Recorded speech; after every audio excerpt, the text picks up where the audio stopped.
నమస్తే. Welcome to Suman TV. నేను మానస. ఈ మధ్య కాలంలో మహిళల్లో ఎక్కువగా రక్తహీనత గమనిస్తూ ఉన్నాము. అలాగే చిన్న పిల్లల్లో కూడా కొంతమందిలో హీమోగ్లోబిన్ డెఫిషియన్సీ అని చెప్తూ ఉంటారు. ఐరన్ డెఫిషియన్సీ అని చెప్తూ ఉంటారు. సో ఇవన్నీ కూడా రక్తం తగ్గిపోవడానికి మనకి కారణాలుగా తెలుస్తూ ఉన్నాయి. అసలు ఈ రక్తం తగ్గిపోవడం గల కారణాలేంటి? రక్తహీనతకి గల కారణాలేంటి? అండ్ ఇవి వదిలేస్తే గనక ఫ్యూచర్‌లో ఇంకా ఇలాంటి పెద్ద పెద్ద సమస్యలకు కూడా దారితీసే అవకాశాలున్నాయి. కాబట్టి ముందుగానే గుర్తించి ఎలా ట్రీట్మెంట్ తీసుకోవచ్చు, ఎలా ఈ సమస్యని తగ్గించుకోవచ్చు అనే విషయాల్ని మనం తెలుసుకుందాం. మనతో పాటు ఉన్నారు సీనియర్ డాక్టర్ సిఎల్ వెంకట్రావు గారు. వారితో మాట్లాడదాం. డాక్టర్ గారు నమస్కారం అండి. నమస్తే. డాక్టర్ గారు, మహిళల్లో అలాగే చాలా మందిలో కూడా మనం చూస్తున్నాం. మరీ ముఖ్యంగా మహిళల్లో ఈ రక్తహీనత చాలా ఎక్కువగా ఉంటుంది. మెనోపాజ్ స్టేజ్ తర్వాత కూడా ఈ సమస్య ఇంకా ఎక్కువగా ఉంటుంది. కాబట్టి దీనికి కారణం ఏంటంటారు? సొల్యూషన్ ఏంటో తెలియజేయండి. రక్తహీనతని వైద్య పరిభాషలో అనీమియా అంటారు.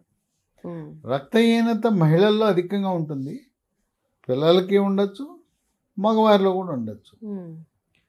సాధారణంగా ఆరోగ్యవంతులకు 12 నుంచి 13 గ్రాముల హీమోగ్లోబిన్ ఉండాలి. 10 కంటే తగ్గినప్పుడు దానివల్ల దుష్పరిణామాలు మన ఆరోగ్యంపై పడతాయి. మహిళలకి నెలసరి సమయంలో రక్తం పోతూ ఉంటుంది. అదే కాకుండా కొంతమందికి గర్భసంచిలో కాయలు అని ఉంటారు. గర్భసంచిలో కాయల్ని వైద్య పరిభాషలో ఫైబ్రాయిడ్ అంటారు. అవి ఉన్నప్పుడు ఏంటంటే రక్తం గడ్డలు గడ్డలుగా పోతూ ఉంటుంది. పోయి రక్తహీనత వస్తుంటుంది. అలాగే గర్భవతులకు బాలింతలకు కూడా రక్తహీనత ఉంటుంది. ఎందుకంటే గర్భవతులు మొదటి 3 నెలల్లో ఏవిళ్ళు, వికారము, వాంతి ఉండి సరిగా తినరు. పౌష్టికాహార లోపం వల్ల తినవలసిన ఆహారం సంపాళ్ళలో తీసుకోక వికారం ఉండి ఆ వాంతులు అవ్వటం వల్ల కూడా ఈ రక్తహీనత ఉంటుంది. చిన్నపిల్లలు ఉంటారు. ఆ చిన్నపిల్లల్లో పొట్టలో పురుగులు ఉంటాయి. నులి పురుగు ఉంటుంది, ఏలిక పాము ఉంటుంది, బద్దె పురుగు ఉంటుంది. వాటికంటే ముఖ్యం కొంకె పురుగు, హుక్ వర్మ్ అంటారు. అది రక్తం పీల్చేస్తుంది. ఈ పిల్లల్లో చాలా అధికంగా రక్తహీనత ప్రధాన కారణమే పురుగులు.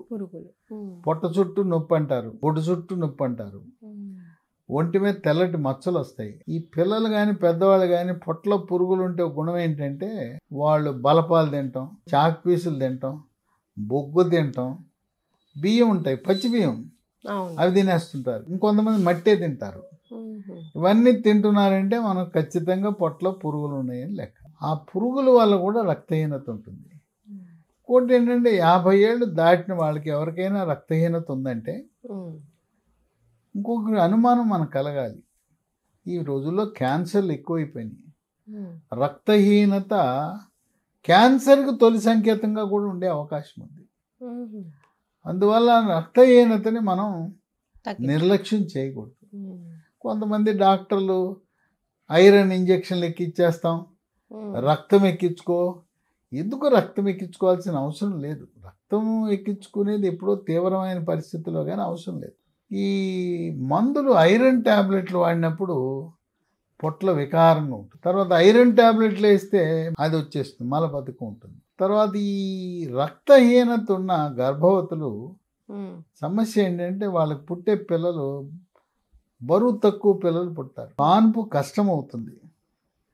తర్వాత పుట్టిన శిశువు కూడా అంత ఆరోగ్యకరంగా ఉండకుండా కొంతమంది పుట్టగానే మరణించే అవకాశం ఉంది. ఆ విధంగా ఆరోగ్యంగా ఉండాలంటే గర్భవతులు హీమోగ్లోబిన్ 10 కంటే పైన తప్పనిసరిగా ఉండాలి. దీనికి ఐరన్, ఫోలిక్ యాసిడ్ ఇస్తుంటారు. ప్రభుత్వ హాస్పిటల్లో ఇస్తారు, ప్రైవేట్ డాక్టర్లు ముందు జాగ్రత్తగానే ఫస్ట్ మంత్ నుంచే వాడుతుంటారు. ఐరన్, ఫోలిక్ యాసిడ్ ఇస్తారు. దానికంటే కూడా అసలు సమర్థవంతంగా రక్తహీనతను ఐరన్ ఎక్కించుకోకుండా, రక్తం ఎక్కించుకోకుండా చేయటానికి ప్రకృతి నుంచి తయారు చేసిన సహజ వస్తువుల నుంచి తయారు చేసింది ఇమ్యునోలాక్ట్ అనేది ఒక క్యాప్సూల్. ఈ ఇమ్యునోలాక్ట్ అనేది లీ ఫార్మా కంపెనీ వాళ్ళు తయారు చేస్తున్నారు. దీంట్లో లాక్టోఫెరిన్ అని, లాక్టోఫెరిన్ అంటే పాల నుంచి తయారు చేసిన ఉత్పత్తి. విటమిన్ సి ఉంటుంది, జింక్ ఉంటుంది. ఈ ఇమ్యునోలాక్ట్ వాడితే నెలకి 1 గ్రాము సునాయాసంగా పెరిగిపోతుంది హీమోగ్లోబిన్. నెలకు 1 గ్రాము పెరుగుతుంది. తర్వాత గర్భవతులకు మలబద్ధకం ఉంటుంది. మలబద్ధకం ఉన్నప్పుడు మలబద్ధకం వల్ల మొలలు ఉంటాయి. ఆ మొలల వల్ల కూడా రక్తం పోతూ ఉంటుంది, రక్తహీనతకు దారితీస్తుంది. కనుక రక్తహీనత అనేది గర్భవతికి అది ప్రాణాపాయ స్థితికి దారితీస్తుంది. కనుక ఇంకోటి ఏంటంటే, మనం అనవసరంగా రక్తం ఎక్కించుకుంటే ఎవరిదో రక్తం ఎక్కించుకుంటాం. దాంట్లో మనకు తెలిసిన బ్యాక్టీరియాలు, తెలిసిన వైరస్లు కొన్ని అయితే తెలవని ఎన్ని ఉంటాయో ఎందుకు. కనుక వీలైనంత వరకు రక్తం ఎక్కించుకునే ప్రక్రియని మనం దూరంగా ఉండటం మంచిది. ఇది రక్తహీనతను నివారించటమే కాకుండా దీనికి అదనపు ప్రయోజనాలు ఉన్నాయి. దీనికి రెండోది ఏంటంటే, ఈ లాక్టోఫెరిన్, దీని పేరులో ఇమ్యూనో లాక్టాన్ ఉంది కదా, అంటే ఇమ్యూనిటీని పెంచుతుంది, రోగ నిరోధక శక్తిని పెంచుతుంది. శరీరంలోకి బ్యాక్టీరియా, వైరస్, ఫంగస్ ప్రవేశించకుండా నిరోధించి మన శరీరం నుండే తెల్ల కణాలను ప్రభావితం చేసి ఉత్తేజపరిచి మనల్ని రక్షిస్తుంది, వ్యాధుల నుంచి రక్షిస్తుంది. అంటువ్యాధులైన అతిసార వ్యాధి, గ్యాస్ట్రోఎంట్రైటిస్, వాంతులు, విరోచనాలు, కలరా, కామెర్ల నుంచి కాపాడుతుంది. ఈ కోవిడ్ వైరస్ నుంచి కూడా కాపాడుతుంది. కోవిడ్ను కూడా తరిమి కొట్టే గుణం ఉంది. ఆ విధంగా దీన్ని మనం ఇమ్యూనిటీ బూస్టర్గా పరిగణించవచ్చు.